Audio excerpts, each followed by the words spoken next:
자, 20년도 국가 7급 문제 두 번째 시간입니다. 11번 문제인데요. 문제에 대한 사례를 주고 내용을 물어봤죠.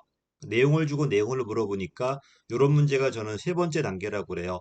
어떤 제목을 주고 그다음에 내용을 물어보는 거, 내용을 물어보고 제목을 물어보는 것, 그다음에 내용을 물어보고 내용을 물어보는 것. 이게 좀 어렵죠. 그다음에 이제 전부 다 하나씩 하나씩 지문 물어보는 뭐 OX 문제들. 다음 중 옳지 않은 것은 또는 다음 중 옳지 않은 게 몇 개인가? 이런 식으로 물어볼 겁니다. 자, 이건 랜드 연구소니까 떠오르는 게 뭐다? 그 랜드 연구소는 두 가지 하잖아요. 그 PPBS하고 그다음에 델파이 기법. 근데 정책 분석 기법이니까 이거는 델파이 기법이죠. 이제 예측이나 평가 기법일 수 있는데, 자, 이 친구는 뭐다? 전문가들을 모아놓고 익명으로 설문조사한 다음에 통계 처리해가지고 합의를 한 게 목적이에요. 그 지금 합의가 목적이다 보니까 중간 값을 강조할 거고요. 반면에 1번 조건부 확률과 교차 영향 확률이다. 이거는 교차 영향 분석이죠. 요 개념 하나씩 물어볼 수 있습니다. 이게 뭔지. 자, 익명이다. 여러 번 하니까 반복이다. 그다음에 통지했다는 것은 그 설문조사를 그대로 주는 게 아니라 통계 처리해가지고 중간값 위주로 환류해 주겠다는 겁니다. 그다음에 뭐가 목적이다? 합의가 목적이다. 주로 전문가 중심이 들어갈 거고 합의가 목적이니까 뭐가 들어갈 거예요? 평균값을 강조할 거야. 작년 시험은 정책 델파이 물어봤잖아.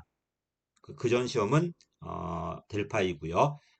21년도에는 정책 델파이 계속 나올 거니까 봐보십시오. 자, 이것도 마찬가지입니다. 11번하고 똑같아요. 킹슬리라는 사례를 준 다음에 내용을 물어봤죠. 계속 이런 문제가 나올 겁니다. 이런 문제는 되게 박스가 쳐질 수밖에 없어요.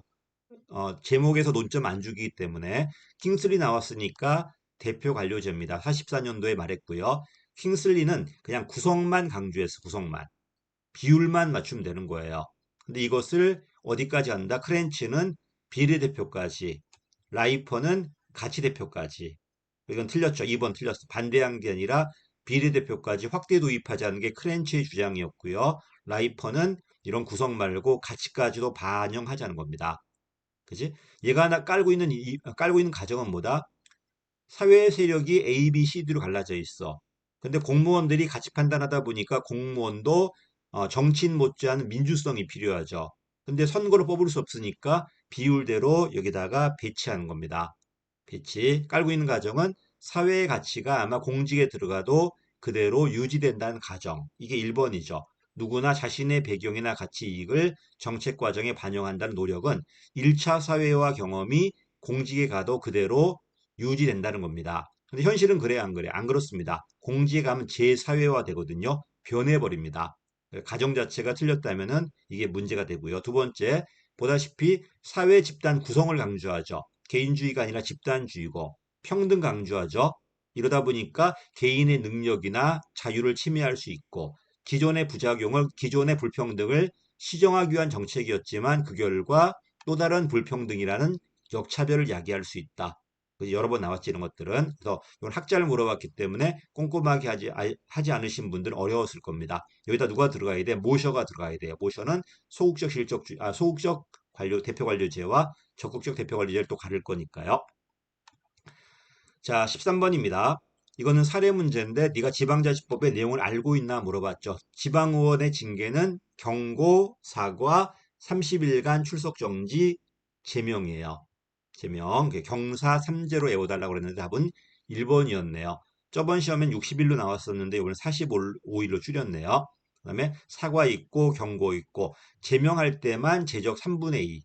그치? 자격 상실도 3분의 2지만 징계는 아니니까 징계로서 자격 상실은 없습니다. 제명은 3분의 2, 나머지는 일반 의결 정족수, 아무 말도 없으니까 과반수 출석에 과반수 찬성.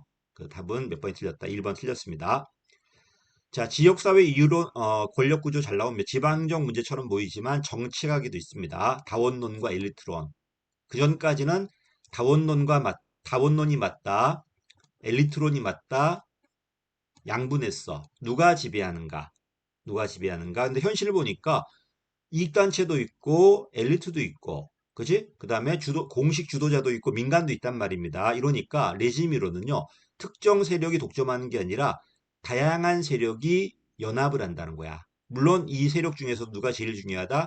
기업이 제일 중요하고 공식적인 선출 공직자들, 대통령이라든지 도시니까 시장들이겠죠. 이런 시장들이 중요하다는 걸 인정합니다. 배제하는 게 아니에요. 기업이나 민간의 연합을 강조합니다. 그 중에서도 기업이 상당히 중요해요. 그지? 그러다 보니까 특정 세력이 독점하는 게 아니라 여러 세력이 연합 지배하니까 거버넌스와 되게 유사하고요. 이런 것들.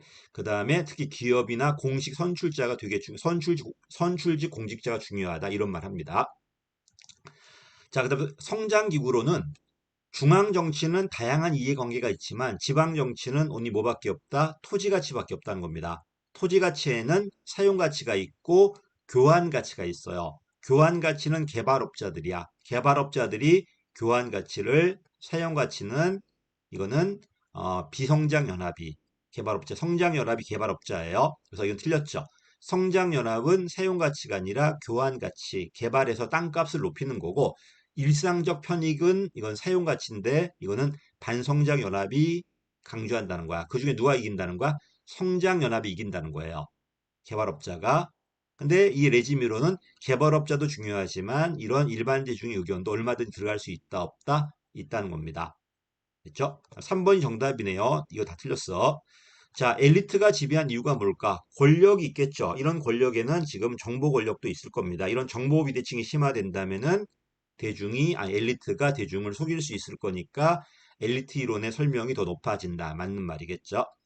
자, 신다운론은 조심해야 돼. 엘리트론과 대비되기보다는 오히려 다원주의와 대비돼요.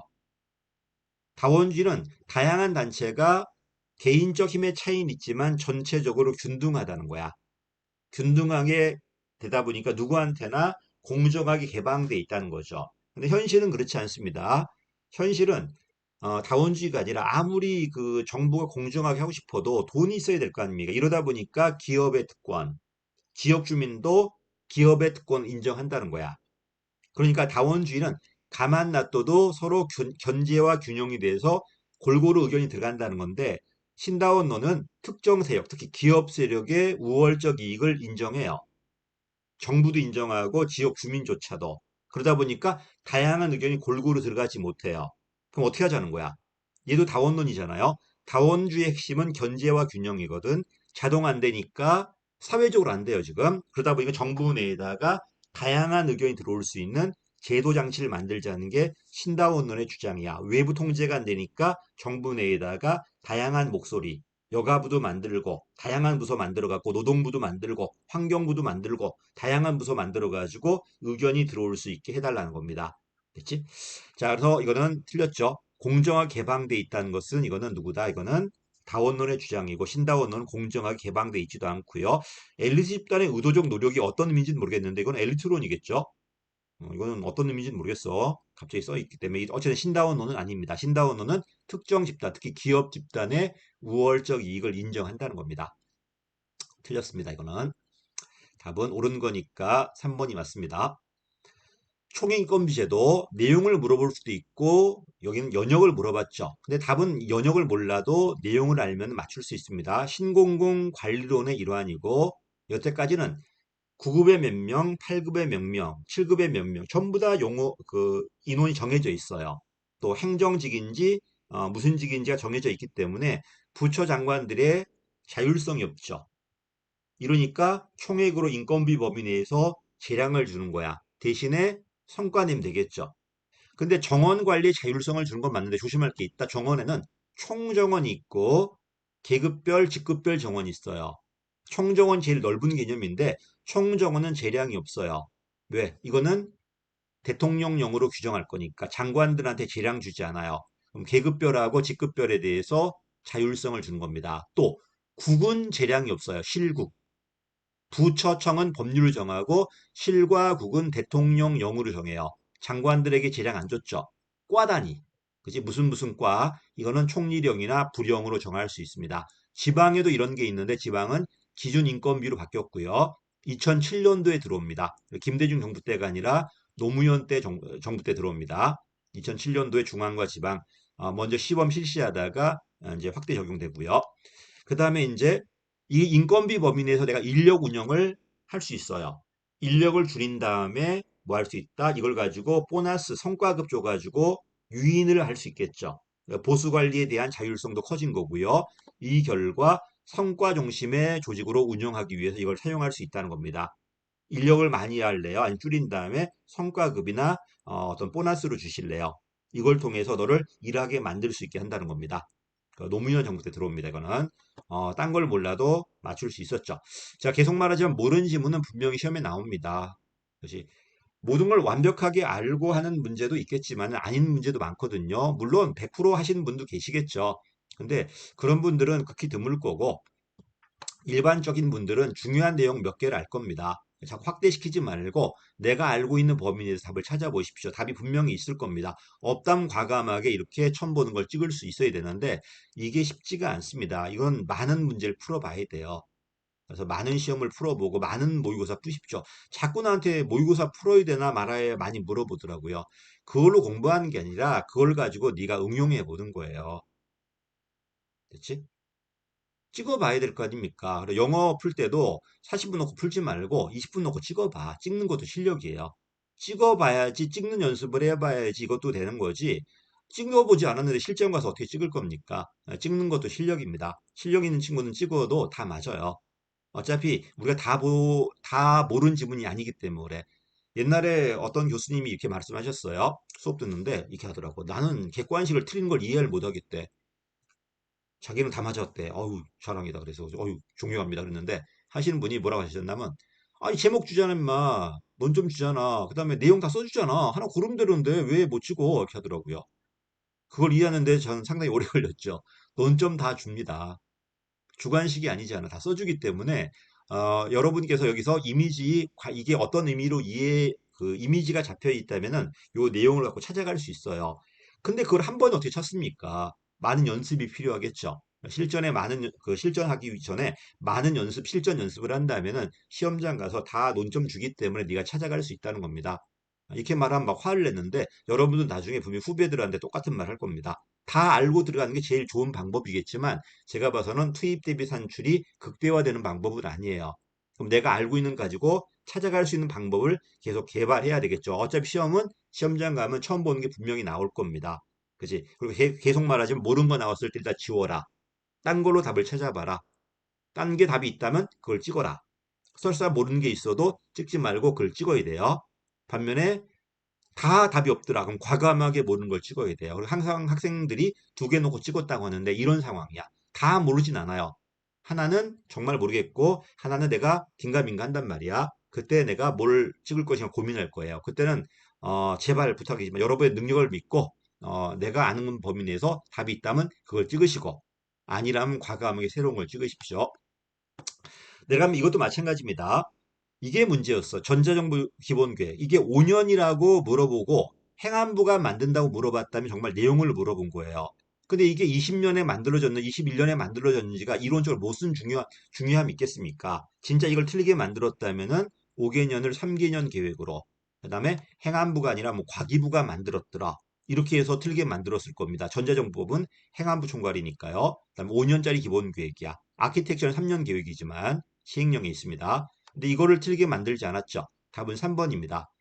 용어 물어본 거야. 국민신문고 많이 봤을 거고 한방의 원스톱으로 디브레인 많이 봤죠. 통합지정정보시스템 중앙정부의 지방 2호조 시스템이고요. 한방의 자산 부채 다 보이니까 지정사업 현황을 실시간으로 파악할 수 있다. 맞죠? 전산회계 시스템이고요. 스마트워크라는 거는 시간과 장소에 구애받지 않고 일하는 거야. 그지? 내가 집에서 일할 수 있고 재택할 수도 있고요. 스마트 워크센터도 있고 이런 것들이 시간이 구애받지 않고요. 반면에 통신, 방송, 인터넷이 통합되어 있는 것은 광대역 네트워크라고 그래요. 통합 네트워크가 아니라 이거는 스마트 워크가 아니라 광대역 네트워크다. 개념을 틀게 만들었죠. 그래서 전자정부 나왔을 때 용어가 되게 중요합니다. 용어가 중요하고 어떻게 흘러 들어갔는가? 웹 1.0, 2.0, 3.0, 정부 1.0, 2.0, 3.0 어떻게 들어갔는가? 그다음에 G2C인가 G2B인가 이런 것들 이런 걸 물어봅니다. 그다음에 역기능과 순기능 물어볼 거고요. 답은 3번입니다. 자, 17번입니다. 아예 논점 줬죠. 니스카네고 덧니비가 있다. 니스카네는 나중에 의견 바꾸지만 이건 예산 극대화 이론 나왔기 때문에 원래 이론이에요. 관료들이 예산이 많을수록 내 효용이 극대화된다. 덧니비는 뭐라 그래요? 예산도 예산 나름이다. 내가 쓸 수 있는 예산이 있고 쓸 수 없는 예산이 있다. 이러다 보니까 어떤 예산은 많은 게 좋지만 어떤 예산 많아봤자 별 의미가 없다. 또 기관도 마찬가지다. 뭐지? 이전 기관과 계약 기관은 참 예산 많은 게 좋겠지만은 통제 기관 예산 많아봤자 책임만 는다. 효용은 없고. 이러니까 나는 주로 결정 업무만 담당할 거고 이런 집행 업무는 민간으로 넘기겠다. 책임 운영 기관 만들겠다. 이게 덧니비의 주장이에요. 답은 4번 틀렸죠. 그래서 예산 극대화 행동은 예산 유형과 직위 관계, 기관 유형에 따라 다양하게 나타난다는 것은 덧니비의 주장이에요. 자, 여러분도 경제하시다 보니 하시니까 아시겠지만 수요 곡선이 아니 공급 곡선 한 개, 비용 곡선이고 수요 곡선은 한 개, 편익 곡선이에요. 그래서 사회적으로 제일 좋은 것은 수요와 공급이 만나는 한 개 편익과 한 개 비용이 만나는 이 점이 제일 좋아요. 근데 이 점은 정치는 몰라요. 오직 관료만 아는 거야. 근데 관료는 정치는 이걸 추구하지만 왜 정치는 이걸 추구하냐면요. 국민들이 원하는 걸 들어줘야지 자기가 당선될 거니까. 공익을 위해 추구하는 게 아니라 자기가 당선되기 위해서는 사회가 원하는 걸 해줘야 돼요. 이걸 추구하는데 잘 몰라요. 그러니까 관료가 이거보다 2배 낭비되는 총비용과 총편익이 합해지는 아이고, 잘못 그래. 이렇게 합해지는 이 점에서 과잉 생산한다는 거죠. 그래서 다시 사회적으로 제일 바람직한 건 한계 편익과 한계 비용이지만 관료들이 정보 비대칭 이용해서 총 편익과 총 비용이 일치하는 순편익이 제로인 이 점까지 낭비한다는 건데 이게 경제학적으로 딱 2배래요. 2배 과잉 생산된다는 겁니다. 이건 맞았습니다. 니스칸에는 사회적으로는 여기가 제일 낫다. 근데 관료들은 여기까지 낭비한다는 거예요. 자, 두 이론 모두 관료들은 자기 이익을 극대화한다는 거 마찬가지야. 리스칸이든 덧립이든 자기 이익을 극대화한다. 맞고요. 덧립이 뭐라고 그래요? 보다시피 핵심 예산안은 우리 운영비야. 중하위 관료가 좋아하고요. 관청 예산은 내가 쓰는 직접 민간에 쓰는 돈들이야. 고위 관료가 좋아해요. 이거는 좋아합니다만 통제기관은 이걸 좋아하지 않아요. 그 사업 예산은요. 이러다 보니까 이런 통제기관들은 밖으로 빼겠다는 겁니다. 그리고 결정 기능은 내가 직접 담당하고 일상스럽고 번잡스러운 집행 업무야. 이거는 분리해서 민영화시킨다든지 책임 운영기관 만들겠다는 거야. 한마디로 책임 운영기관이 만들어진 이유가 뭐다? 책임지기 싫으니까. 띄어내겠다는 겁니다. 이게 덧립의 주장이에요. 답은 4번이 틀렸죠. 리스칸이 아닙니다. 이거는. 자, 18번입니다. 실험 계속 나오죠. 자, 실험한다는 것은 어떤 정책이 있어. 결과가 있는데, 효과가 있는데, 요 뒤에 인과성을 검증해 보겠다는 거야. 왜? 얘가 원인이고 결과인데, 여기에 Z 변수가 껴있단 말이야. 이걸 지워주는 게 목적이에요. 이걸 지워주기 위해서 실험 집단과 통제 집단을 만들 건데, 동질성 여부에 따라서 동질적이면은 진실험, 이질적이면 준실험이죠. 됐지? 이건 맞았습니다. 특정 효과에 대한 특정 정책의 이게 원인이고 효과성이란 결과를 검증하기 위한 게 실험이고 그다음 이러기 위해서 집단 2개를 만들 건데 하나는 정책이 실시되는 집단, 하나는 실시되지 않는 집단. 그지? 이 2개를 동질적으로 만들었을 때가 진실험이고 동질성이 떨어졌을 때가 준실험이겠죠. 그치? 짝짓기부터 하겠습니다. 서울이고 부산이야. 지역이 다르기 때문에 동질적으로 무작위로 섞을 수가 없어요. 그때는 어쩔 수 없이 무작위가 안 될 거니까 준실험인데 그래도 유사하게 만들기 위해서 유사한 애들끼리 짝짓기 하죠. 매칭한다고 그래요. 부산의 1등과 서울의 1등, 부산의 2등과 서울의 2등을 이렇게 짝짓기해서 비교하는 게 바로 짝짓기 실험입니다. 그래서 동등화되었지만 무작위로 동질적으로 배정한 건 아니기 때문에 짝짓기 실험은 준실험이에요. 그렇지? 무작위 배정되면 이렇게 할 이유가 없잖아요. 이해됐지? 이거 준실험입니다. 답은 3번입니다. 역시 마찬가지야. 내가 알고 있는 것들이야. 다 봤던 것들이야. 근데 이게 과거 지향인지 미래 지향인지는 처음 나왔던 거죠. 답은 3번이었기 때문에 어려웠을 겁니다. 왜 모르는 걸 찍어야 되니까요. 분명히 1번, 2번 안 찍었을 거고 3번과 4번 중에 하나 찍다가 에이 뭐 이상하다 하고 내가 이건 잘 모르겠고 4번 찍었을 겁니다. 틀리신 분들은요. 자, 왜 준실험이 어쨌든 과거 지향도 아니네. 회귀불연속이라 단절 시결은 진실험이 아니라 준실험이에요. 준실험이야. 이건 여러 번 계속 3년 동안 나오고 있어요. 지금 계속 나오고 있어요. 회귀불연속은 옛날에 지방직에 나왔어요. 2007년도가 나왔는데 내가 장학금을 주고 싶어요. 근데 돈이 얼마 없으니까 점수를 95점으로 상한선을 준 거야. 이거 넘어가면 장학금 줄 거고 넘어가지 않으면 장학금 주지 않는 거예요. 자, 그 일정 기간 성적을 볼 거야. 만 이렇게 갔다면 효과 없는 거야. 어차피 여기가 더 점수가 좋은 애였기 때문에 장학금 줄 때나 안 줄 때나 점수가 그대로잖아, 비율이. 됐지? 근데 만약에 이거 뛰었다면은 이만큼 뛰었다면은 요만큼은 장학금 효과예요. 그리고 보다시피 95점 넘어간 친구와 넘어가지 않은 친구가 동질성이 떨어지니까 이거는 준실험이야. 단절시계열은 자, 기억나죠?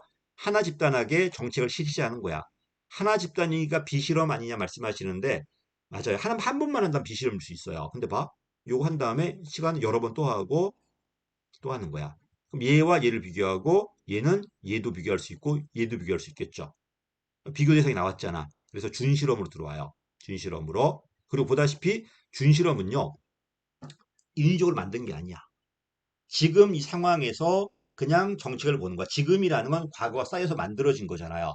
결국 앞으로 갈 게 아니라 여태까지 어떤 효과가 있었나를 보는 거고 인위적으로 만들어진 진실은 좀 더 미래지향적이라는 겁니다. 그래서 현실을 바탕으로 정책을 실험 설계하는 준실험이 과거지향이야. 왜? 현실이라는 거는 과거가 쌓여서 만들어진 거니까요. 그치? 그다음에 준실험 이상적으로 뭘 만들어서 새로 볼 거니까 미래지향적이다 이렇게 표현합니다. 근데 이걸 틀리게 만든 게 아니라 그냥 이걸 모르더라도 회계불연속 단절시계열이 진실험인가 준실험인가만 알아도 맞출 수 있었죠. 답은 3번이었습니다. 자, 19번님 다중합리성 모형 또 학자 나왔네요. 자, 예산 이론은 합리 모형 아닌 점증 모형이에요. 합리 모형, 양자택일이었는데 다중합리성은 합리와 점증이 겹쳐 있죠. 자, 예산 편성 과정인데 이거 정책 결정이겠지. 그다음에 심의 과정이 있고 집행 과정이 있을 겁니다. 단계별로 행태는 다 달라야 돼요. 똑같이 무조건 다 합리해야 되고 다 점증이 될 필요가 없을 겁니다. 정책 편성, 특히 정책 결정 단계는 좀 더 합리적인 게 맞을 거고요. 반면에 예산 심의는 좀 더 정치적일 거야. 그래서 이 각각의 부서의 예산을 각각의 의회 상임위원회와 연결시킬 건데 누가 주도한다? 중앙예산기관, 기재부의 분야별 담당관들이 이 분야 예산을 여기로 연결시키고 연결시키고 얘가 중요하다는 겁니다. 그래서 시험에 의회 의원들이 아니라 중앙예산기관의 그 예산 담당관들이 행정부의 정책과 입법부 예산을 연계시킨다는 겁니다. 이것도 애원해야 되고요. 그리고 전체 금액을 보는 게 아니라 이 분야별 금액이 모여가지고 전체 금액이 만들어진단 말이야. 이러니까 거시 관점이 아니라 미시적 시각에서 어떻게 만들어지는가를 보고 이게 다 모여가지고 거시 예산이 만들어질 겁니다. 이걸 위해 두 가지 모형이 들어오죠. 예산의 루빈 모형과 정책의 킹던 모형. 됐지? 루비는 입출군집과 흘러다닌 네 가지 흐름이 만났을 때 만나는 게 아니라 흐름을 강조하는 거고요. 실시간 예산 모형이고 킹더는 문제, 정치, 정책이 만났을 때 정책이 결정된다는 겁니다. 루빈과 킹던의 결합 맞습니다. 세입, 세출, 균형, 집행, 과정 다 맞죠. 세입은 돈을 걷는 거니까 설득해야 돼. 어차피 국민 낼 거니까 설득해야 되고요. 또는 국회의원이 줘야 될 거 아닙니까? 세출은 선택을 하는 거고요. 선택의 정치. 균형은 제약 조건이야. 왜? 아무리 많이 쓰고 싶어도 거둔 거밖에 못 쓸 거니까 제약 조건 정치. 집행이 바로 기술성이나 책임성의 정치예요. 아무리 내가 잘 만들어도 관료가 집행할 때 대충 해버린다면 효과 안 나올 거니까. 그 다음에 누가 언제 어떻게 과정의 정치가 있다는 겁니다. 즉 답은 4번이야. 그래서 기술 성격이 강하다. 책임성의 정치는 균형 흐름이 아니라 뭐다? 집행의 흐름입니다. 균형은 제약 조건 정치라고 그래요. 답은 4번이 틀렸습니다. 그 다음에 킹덤 기억나죠? 문제, 정치, 정책 중에 누가 제일 중요하다? 정치가 제일 중요해요. 이러다 보니까 정책이란 의제 결정보다는 정치라는 의제 설정이 더 중요해요. 결정보다는 의제 설정 모형이 더 중요하고요. 맞는 말이고 루비는 다섯 가지 흐름이 느슨하게 의존성 갖고 연결되어 있다는 것. 이것도 맞았죠. 답이 맨 마지막입니다. 이건 근데 이걸 답을 칠한 문제, 기출문제 그대로 있어요. 그대로 있습니다. 답은 4번이 틀렸습니다. 자, 그 다음에 이제 마지막인 게 특이한 게 나왔거든요. 한 번도 안 나왔던 부담금이 나왔어요. 부담금이라는 용어는 여러 용어로 사용돼. 국고 보조금에도 부담금이 있어. 단체 유임 사무에는요. 근데 이건 그게 아니고 부담금 관리 기본법에 있는 부담금을 물어본 거예요. 그치? 자, 개념 봐봐요.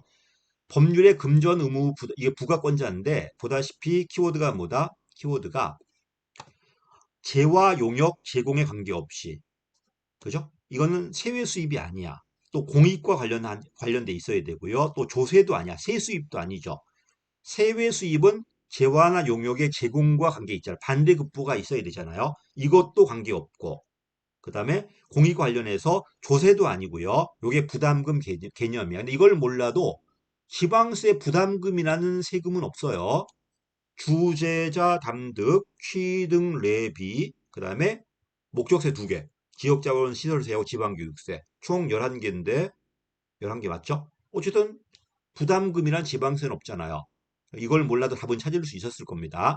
보다시피 특정 공익을 위해서 바람직한 행동을 유도하는 거. 네가 그렇지 않는다면 어떤 손실자 부담금 부담할 거고 또 바람직한 행동을 한다면은 보다시피 수익 네가 이득을 봤다면 이득을 내야 될 거고요. 수익자 부담이라든지 손실 부담이라든지 부담금이다. 그다음에 보다시피 맨 마지막에 기재부 장관 소속으로 부담금 심의위원회를 두고 있습니다.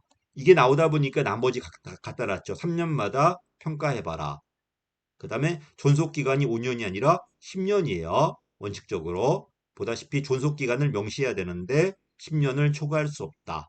이런 것도 있고요. 이런 게 아직 안 나왔지. 개념은 얘는 세외 수입도 아니고 세수입도 아니다. 요번에는 세수입이 나왔으니까 다음엔 세외 수입이 나올 수 있을 거고요. 존속기한이 있다는 것. 존속기한. 그 다음에 설치할 수 있는 법률이 한정돼 있어요. 무조건 설치할 수 있는 게 아니라 별도의 법률이 몇 개 나열돼 있어. 한정적으로 나열돼 있고요. 존속기한이 있고 그 다음에 존속기한 10년, 5년이 아니라 10년이다.